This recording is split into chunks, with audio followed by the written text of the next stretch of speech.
эл бар, депутаттарыбыз бар, эл бар, президентибиз бар, эл бар, биз эл ичинде жүрөбүз.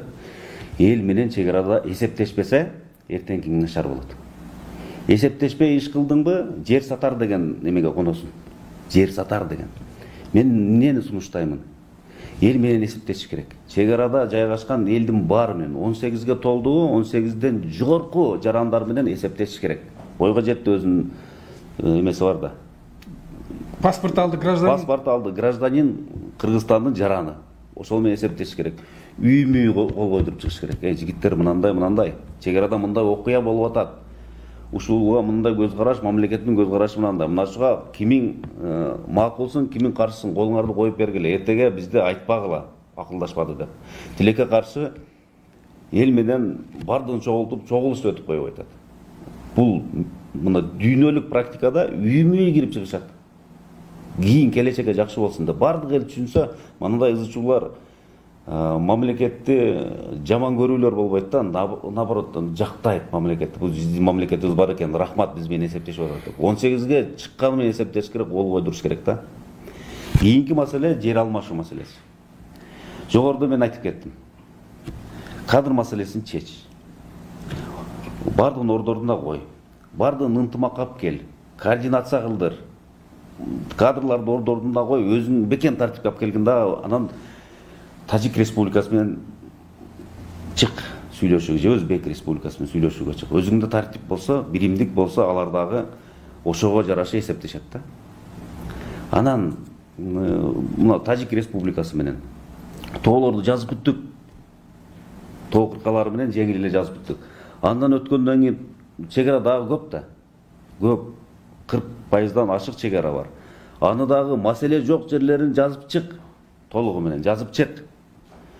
Алмаштыруу маселеси эң акыркы орунда туруш керек. Азыркы кетирилген кемчилик, мен ошентип эсептейм, кемчилик.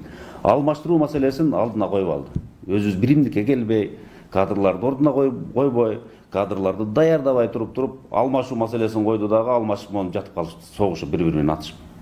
Бардыгында система түрдө, комплекстүү түрдө кетиш керек. Жетпей опытың барып туруп окуп кел 2-3 ай. Турат кой тагиле. Ошол комиссияда 20 киши бар, 20 кишини суранып туруп Россиядан окут, Казакстандан окут, именно ошол тармактан окуп келишет. Билимиң жетпей Санкт-Петербургка бар эмеге. Архивдер бар, ошол документтер сакталат. Москвада турат архивдер. Ошол жерге барып туруп ошол группаны эми Кыргызстан ошодон кембагал болуп кетпейт. Ошолорду үйрөт. Тилекке каршы ошол чек араны делимитация, демаркация кылган комиссиянын ичинен жарымы эмне жөнүндө сөз болуп атат билбейт. Себеби мен ал комиссияда 4 жыл болгонмун. Мындай толук кандуу мен айта аламын да. Буларды окутуш керек, үйрөтүш керек, кайсы саясатты кылыш керек, ким кандай доклад кылат, Бишкектен даярдап алып барыш керек.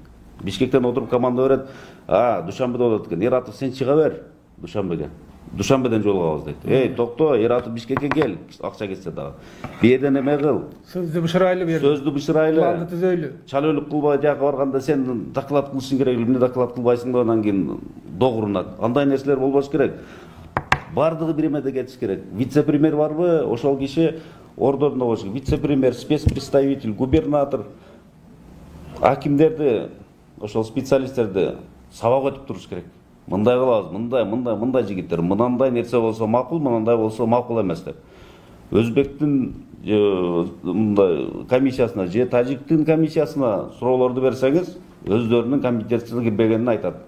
Биз сизге деп тыныгуу бериңиздер, биз Ташкент менен же Душанбе менен макулдашайлы, анан кийин дейт. Биздикилер бардыгы кыйын, өздөрү чече берет. Ошол маселеде чоң маселе да. Алмашуу маселесин Тажикстан менен эрте кылып коюшту.